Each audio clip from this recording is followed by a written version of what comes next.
శాసనసభ్యుడిగా టీడీపీ శాసనసభ్యుడిగా శాసనసభలో కొనసాగుతూ Congress party organisation working president. ఇగో ఇది చూడండి,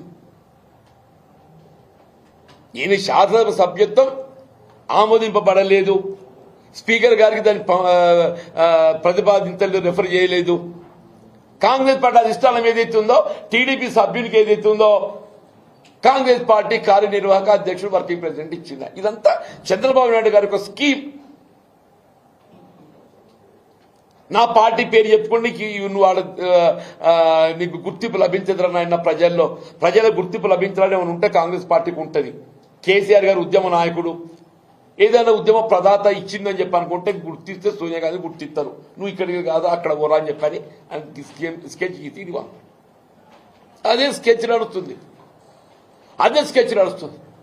పదవుల వెంపర్లాట నాకు కాదు, రేవంత్ రెడ్డికి. ఆయనే చెప్తాడు ఎప్పుడు నేను తొక్కుకుంటూ వచ్చినా అని చెప్పని. నేను ఎవరిని దొక్కలే, నాకు తెలిసిన పుస్తకం అని చెప్పి అంటున్నాను. నేను చెప్పిన 4 మున్సిపల్ చైర్మన్లు కావడానికి నేను తోడ్పడ్డా అని చెప్పని. ఆయన ఎంతమంది మున్సిపల్ చైర్మన్ చేసిండే? అయ్యో, నా జగిత్యాల నియోజకవర్గం లోపల ఏదైతే ఉందో 4 మున్సిపల్ చైర్మన్లు కావడానికి నేను తోడ్పడ్డా. ఓ 10 మంది ఎంపీలు దరిపిడిలు కావడానికి తోడ్పడ్డా. ఓ 100 మంది ఎంపీడీలు కావడానికి తోడ్పడ్డా. ఓ 10 మంది కౌన్సిలర్లు కావడానికి తోడ్పడ్డా. ఎంతమంది చేసినవే? మైక్ ఉంది కదా, మాట్లాడడానికి అయిపోతుందా? మైక్ కూడా ఎవడో ఏదైనా మాట్లాడతానంటుంది ఇప్పుడు రేవంత్ రెడ్డి కథ. Thank you.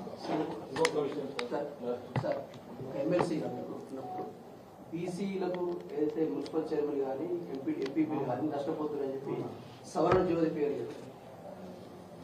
బీసీలకు అయితే మున్సిపల్ చైర్మన్ ఎంపీపీలు కానీ మున్సిపల్ చైర్మన్ కానీ బీసీలది వేరే ఓసీలు అనుభవిస్తున్న సవరణ జ్యోతి పేరు గవర్నమెంట్. ఒక ముఖ్యమంత్రి స్థాయిలో వ్యక్తి 317 జీవో ఆర్థిక పరంగా ఎందుకు పేరు కాదు బాబు, నేను కూడా అప్పుడు సభలో ప్రయత్నం చేసినాం, అందరం కూడా ప్రయత్నం చేసినాం.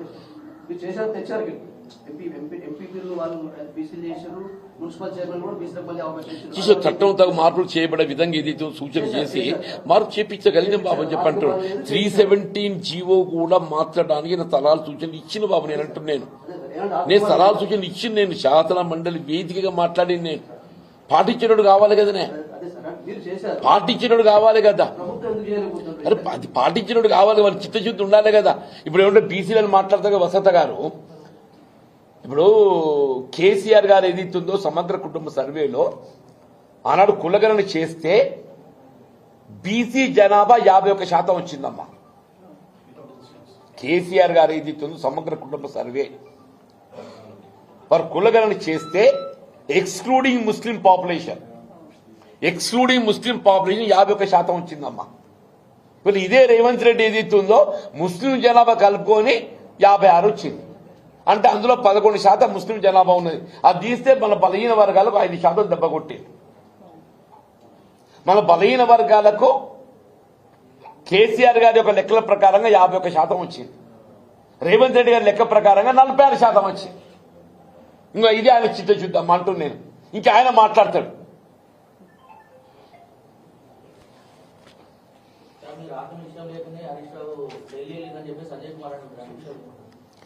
ఆయన సంజయ్ తెలిసి మాట. ఇప్పుడు కేసీఆర్ గారు ఎవరెవరికి ఏ బాధ్యతలు అప్పగిస్తారో ఆ బాధ్యత నిర్వర్తిస్తారా?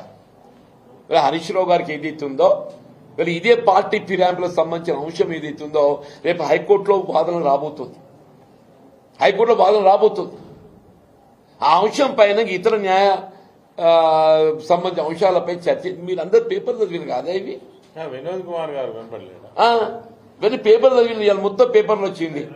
హరీష్ రావు గారు స్వయంగా ఏదైతుందో జగిత్యాల సభాస్థలి పర్యవేక్షించి వారి సలహాలు సూచనలు, కేసీఆర్ గారి యొక్క సభ అంటే ఏ విధంగా ఉండాలి, ఎట్లుండాలి, సభ్యులు ఎట్లకెళ్ళి రావాలి, ఎట్లకెళ్ళి పోవాలి, మైక్ సిస్టమ్ ఎట్లుండాలి, ఎల్ఈడి సిస్టమ్ ఎట్లుండాలి అని మొత్తం అనుభవాన్ని జోడించి ఏదైతుందో ఇదే విద్యాసాగర్ రావు గారు, మన కొప్పలీశ్వరన్న, వసంత గారు అందరూ ఏదైతుందో మొత్తం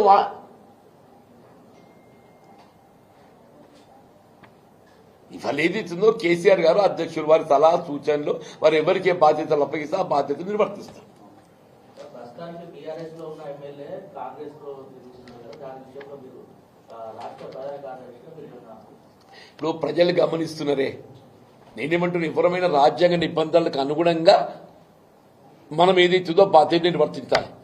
నేను ఇవాళ రాజ్యాంగ నిబంధనలకు అనుగుణంగా నా బాధ్యత నిర్వర్తిస్తున్నాను చెప్పంటాను. నేను ఆనాడు ఏదైతుందో శాసనసభ రద్దయిన తర్వాత, ఇట్ వాజ్ 1984, శాసనసభ రద్దయిన తర్వాత ఒక పౌరుడిగా ఏదైతుందో స్వేచ్ఛ నాకు ఉంది కాబట్టి నేను కాంగ్రెస్ పార్టీలో చేయాలి. ఇవాళ శాసన మండలి సభ్యత్వ పదవి కాలం ముగిసిపోయిందా? నేను ఒక పౌరుణ్ణి, నాకు స్వేచ్ఛ ఉన్నది. కాంగ్రెస్ పార్టీ విధానాలు ఏదైతుందో నీ ఆశించిన విధంగా కొనసాగుతలేవు. వీళ్ళ కాంగ్రెస్ పార్టీ అధిష్టానం ఏదైతుందో రాష్ట్ర పార్టీపై పట్టు కోల్పోయింది. రేవంత్ రెడ్డి ఏదైతుందో ఇదో ప్రైవేట్ లిమిటెడ్ కంపెనీ చేసింది. రేవంత్ రెడ్డి ఇవాళ రాష్ట్రంలో కొనసాగుతున్న ప్రభుత్వం ఏదైతుందో ఒక ప్రైవేట్ లిమిటెడ్ కంపెనీ. నేను ఆ ప్రైవేట్ లిమిటెడ్ కంపెనీలో చేరడం ఏదైతుందో నాకు ఇష్టం లేదు. నాకు స్వేచ్ఛ ఉంది పౌరుడిగా. తెలంగాణ రాష్ట్ర పునర్నిర్మాణం కొరకు ఏదైతుందో ఒక ఉద్యమ నేత కేసీఆర్ గారు, తెలంగాణ రాష్ట్ర సాధకుడు, ఆయనతో కలిసి పనిచేసే అవకాశం నిజంగా ప్రత్యర్థితో పోటీ చేసుకున్నాం ఇద్దరం.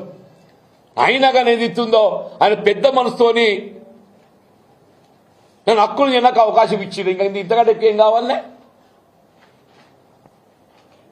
నేనేం రాజ్యాంగ ఉన్నది. ఆయన ఇప్పుడు సంజయ్ గారు బీజీ వెళ్ళాలి. ఆయన అమ్మ వసంత గారు చెప్పింది కదా, ఆయన ఎక్కడుండు ఏ పార్టీ ఉన్నది తెలియదు అని చెప్పారు. ఆయన గురించి మాట్లాడితే కూడా తక్కువనవుతుందా?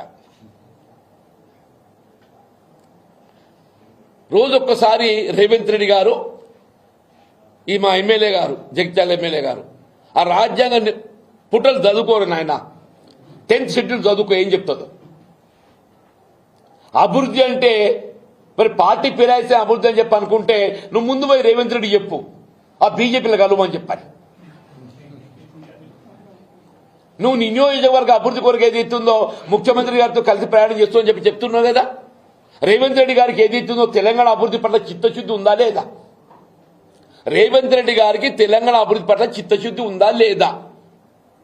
నిజంగా తెలంగాణ అభివృద్ధి పట్ల చిత్తశుద్ధి ఉండి ఉన్నట్టయితే నీ ఆలోచనకు అనుగుణంగా అధికార పార్టీతో కలిసి ప్రయాణం చేస్తేనే అభివృద్ధి అవుతుందని చెప్పి భావించినట్టయితే ఇక నేనేం చేయాలి? రేవంత్ రెడ్డి గారు పోయి మోడీ సంఘటన దొర్రాలి, పోయి మోడీ సంఘటన దొర్రాలి.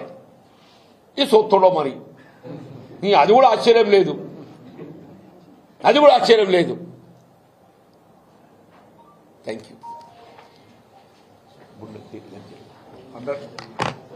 మిత్రులందరికీ భోజనం చేసినాం. భోజనం చేసుకోవాల్సిందిగా మీడియా మిత్రులందరికీ శ్రీనివాసరావు.